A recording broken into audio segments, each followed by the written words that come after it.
10 centimetre त्रिज्या वाला चौथा हो गया था। 5 मिनट बताना है जो इसका त्रिज्या दे दिया है हमको।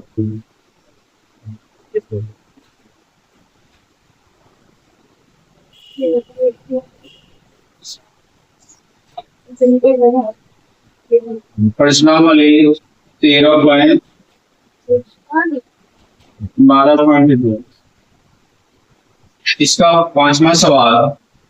इसमें दे दिया हमको त्रिज्या को आर से करते हैं तो त्रिज्या आर बराबर 21 सेंटीमीटर और थीटा कोण दे दिया इसका कोण यानी थीटा बराबर 60 डिग्री। ठीक है ना, कितना दिया हुआ है। जिसका पहला सवाल कहता है जो चाप की लंबाई क्या होगा। चाप की लंबाई, जो चाप की लंबाई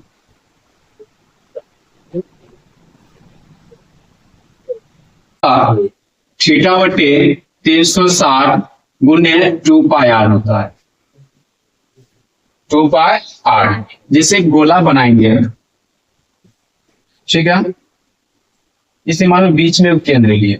अब यहाँ से ये और यहाँ से ये, और ये जो यहाँ से दिख रहा है यहाँ से ये जो लंबा हो गई, कितना सेंटीमीटर लंबा है, कितना मीटर ये लंबा है, इसका लंबा, इसी को चाप कहते हैं। तो थीटा कितना दिया हुआ है 60 डिग्री, 60 बटा 360 2 गुने 22 बटा 7 गुने आर है 21 सेंटीमीटर। ठीक है, तो देखो कटने वाला क्या है इसमें देखिए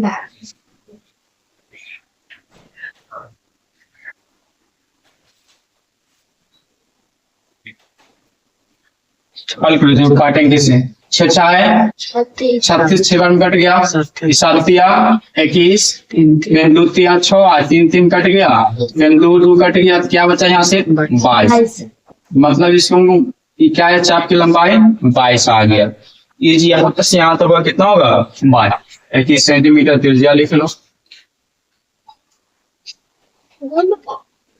और ये हो गया ओ, यहाँ कितना डिग्री कोण बनाता है 60 डिग्री। तो देखो पहला सवाल तो हो गया। इसका दूसरा सवाल कहता है जो चाप द्वारा बनाए गए त्रिज्यखंड का क्षेत्रफल।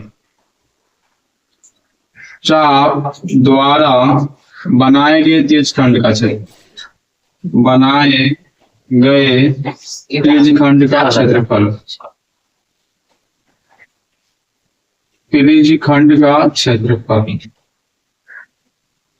तो इसका क्षेत्रफल क्या होता है थीटा बटे 360 गुना पाई आर स्क्वायर। तो थीटा का मान कितना दिया है 60 डिग्री और नीचे में कितना है 360, तो 360 लिख देंगे गुने पाई का मान लेना है 22 बटे 7 और आर का स्थान पर क्या लेंगे, यहाँ कितना दिया हुआ है 21 सेंटीमीटर। यहाँ कितना होगा 21 सेंटीमीटर का स्क्वायर। 1 0 से 1 0 काटो 6 36, यहाँ क्या बचा 1 बटा 6 अब उन्हें 22 बटा 7 अब उन्हें 21 का स्क्वायर मतलब कितना, इसको कितना गुना करेंगे 2 बार गुना करना, या तो 21 को 21 से गुना करके लिख दो। यहाँ से कटेगा 7 या 21, 3 दूनी 6 11 दूनी 22, तो ऊपर क्या बचा ये 11, ये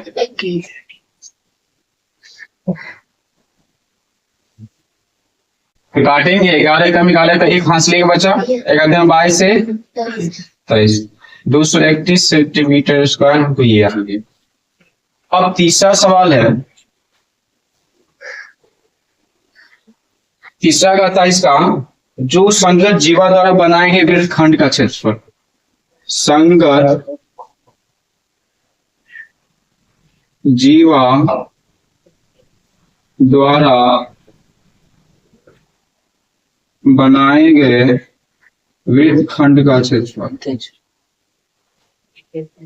वृत्तखंड का क्षेत्रफल। इसका क्षेत्रफल निकालने के लिए सबसे पहले देखो ये जो छोटा वाला दिख रहा है यहाँ से यहाँ ये वाला ये बीच वाला जो भाग है इसका क्षेत्रफल निकालना है आपको। इसके लिए क्या करिए त्रिज्यखंड का क्षेत्रफल में से त्रिभुज क्षेत्रफल निकाल लीजिए। त्रिज्यखंड का क्षेत्रफल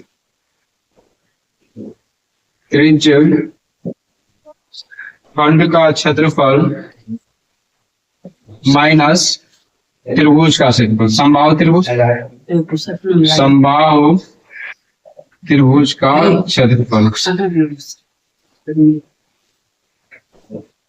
अब देखो इसके आगे त्रिभुज का क्षेत्रफल निकालें 231, तो 231 माइनस संभावित त्रिभुज का क्षेत्रफल क्या होता है?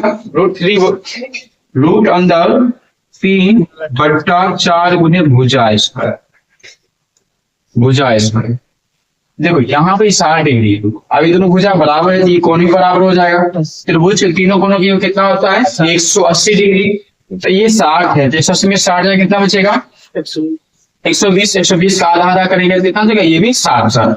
जब तीनों कोण बराबर होता है क्या संभावित त्रिभुज होता है। समान त्रिभुज का क्षेत्रफल लिया, भुजा दे दिया है 21 सेंटीमीटर, यह हो जाएगा 231 माइनस रूट अंदर 3/4 गुने 21 का स्क्वायर। 21 का स्क्वायर कितना होता है?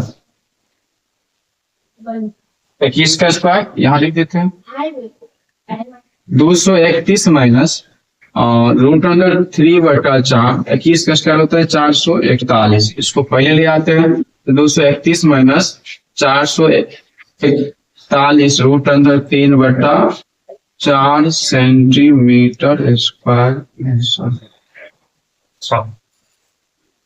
लेंथ भुका रहा है, इसका मतलब फिर छत पे चढ़ना, छत पे बुलावा है ना,